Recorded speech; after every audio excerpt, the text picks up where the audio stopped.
Now today we are going to start with our AOD part, है ना, application of derivative start कर रहे हैं। जो पहला टॉपिक है वो इंक्रीजिंग डिक्रीजिंग पे है, उस एप्लीकेशन, ठीक है, मोनोटोनिसिटी पे है पहले तो prove that the inequalities. Now how to use the concept of increasing decreasing function to prove such type of inequalities is the point here, ठीक है। तो आपके सामने है यहाँ पे x ग्रेटर दैन इक्वल 0, ये हमें स्टेटमेंट प्रूव करना है। इसके लिए देखिए हमारा सजेशन क्या है, एक फंक्शन मानिए, सारे टर्म्स को एक तरफ ले लीजिए,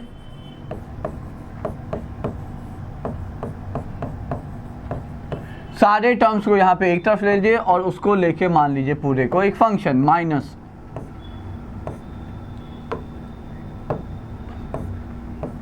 under root of 1 plus x. अब देखिए हमें पता है, we have to prove that, what do we need to prove, we need to prove here that f of x is greater than equal to 0 for all x greater than equal to 0। ये हमें prove करना है, ये अब हमें दिमाग में set है, ठीक है। तो अच्छा, इसके लिए सबसे पहले हम जो इंटरवल जिस रेंज में हमें प्रूव करना है वो है x belongs to 0 to infinity, 0 पे क्लोज है। तो हम क्यों ना f ऑफ 0 को वैल्यू चेक कर लें। f ऑफ 0 कितना है, तो ये 0 हो गया, माइनस रूट 1 1 0 हो गया। अब देखिए इससे एक और आइडिया मिला। फंक्शन को अब आप समझिए, फंक्शन की स्थिति कुछ ये है कि भैया f ऑफ 0 पे तो 0 है।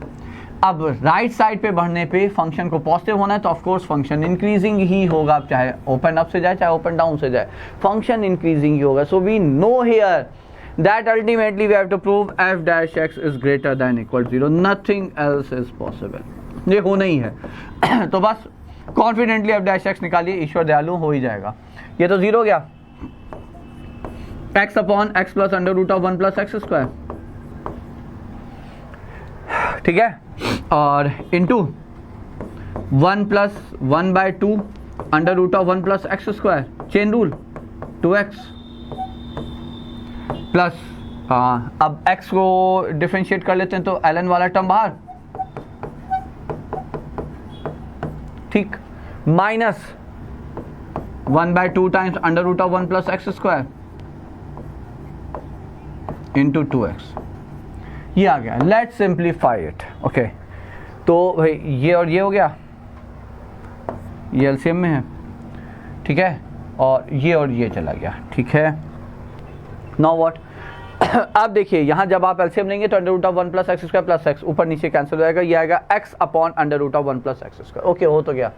तो ये आया आपका f dash x is x upon under root of 1 plus x square plus ln of x plus under root of 1 plus x square minus x upon under root of 1 plus x square, and we are done as these two get cancelled, ठीक है। तो f dash x आपका ये आ गया, और जो कि x चूंकि आपका 0 से बड़ा है, ठीक है, तो ये आपका greater than equal to ln 1 है, तो ग्रेटर देन इक्वल 0 है। क्यों? क्योंकि ये पॉजिटिव है, 0 से बड़ा है तो ये भी पॉजिटिव और ऐड हो रहे हैं, और ये चीज़ 1 से बड़ी है, ठीक है। तो आप x को 0 भी रखोगे तो ln 1 आएगा 0, एंड उसके बाद दिस इज कंटिन्यूसली इंक्रीजिंग। आप प्रूव भी कर सकते हैं फंक्शन अलग से भी इंक्रीजिंग है, हैंस प्रूव्ड। क्यों?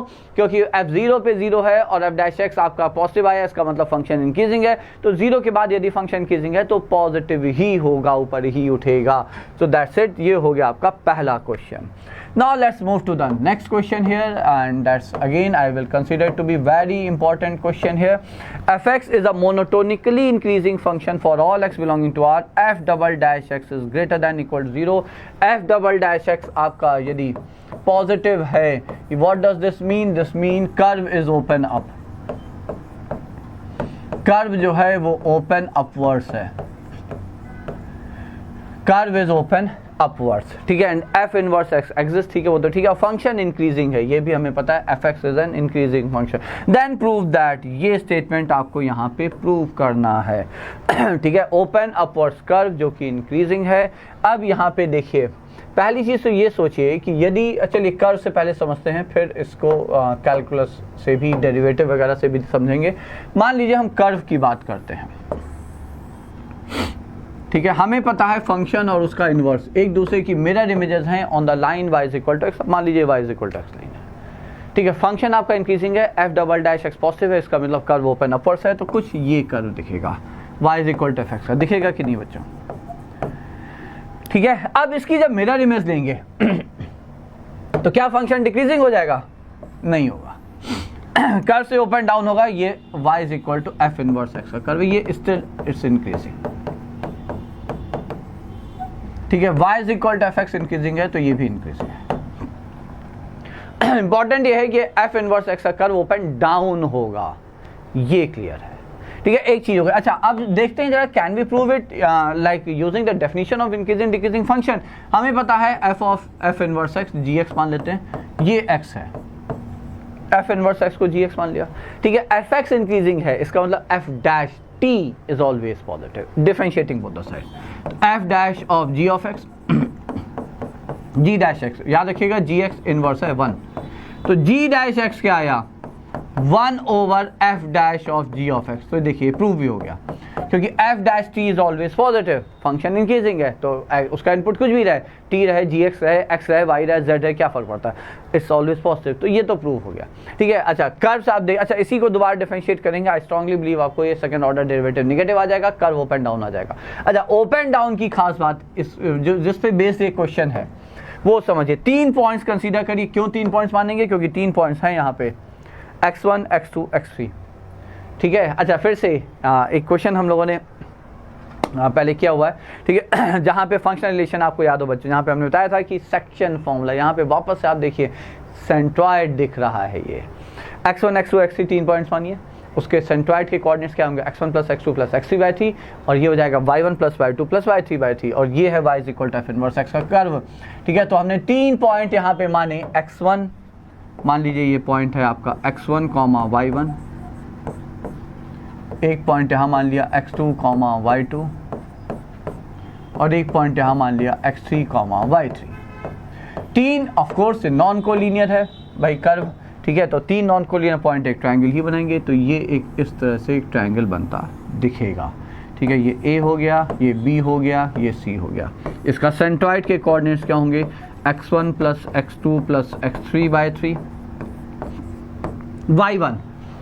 y1, और चूंकि पॉइंट कर्व पे है तो y1 क्या होगा? f inverse of x1 plus y2 f inverse of x2 plus y3 f inverse of x3 whole divided by 3। ये तो कोऑर्डिनेट्स आ गए, ठीक है। इंपॉर्टेंट ऑब्जर्वेशन क्या है? इंपॉर्टेंट ऑब्जर्वेशन बच्चों ये है कि ये जो इसका सेंट्रॉइड है ये भी इस कर्व के नीचे होगा। क्यों होगा?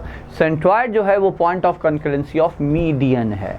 जब आप इस वर्टेक्स से अपोजिट साइड पे मीडियन ड्रॉ करेंगे, कैसे भी ड्रॉ करेंगे, तो ये यहाँ आएगा, सेंट्रॉइड तो इसी पे आने वाला है ना, ठीक है। बाकी एक ऐसे जाएगा और एक ऐसे आएगा। सेंट्रॉइड जो है वो इस कर्व के नीचे है। सिंस सेंट्रॉइड मान लीजिए हम कहीं पे मार्क कर लेते हैं, अभी यहाँ मार्क कर, आप ये ना समझिएगा यहीं क्यों है, हो सकता है ट्रायंगल के अंदर आ जाए, वो बात की बात है, वो आप लोग अपना समझिएगा, फिर सोचिएगा। हाँ, डाउट आता है तो डिस्कस करिएगा with the help of comments in the comment box, ठीक है। अब देखिए सेंट्रॉइड नीचे है, ये है कोऑर्डिनेट्स इसके, मान लीजिए हमने माना अल्फा और बीटा, सेंट्रॉइड अल्फा ये है, बीटा ये है। सेंट्रॉइड कर्व के नीचे इससे पास करती हुई वर्टिकल लाइन, वर्टिकल लाइन में ये कोऑर्डिनेट आएगा, ये क्या आएगा? ये आएगा alpha comma F inverse of alpha.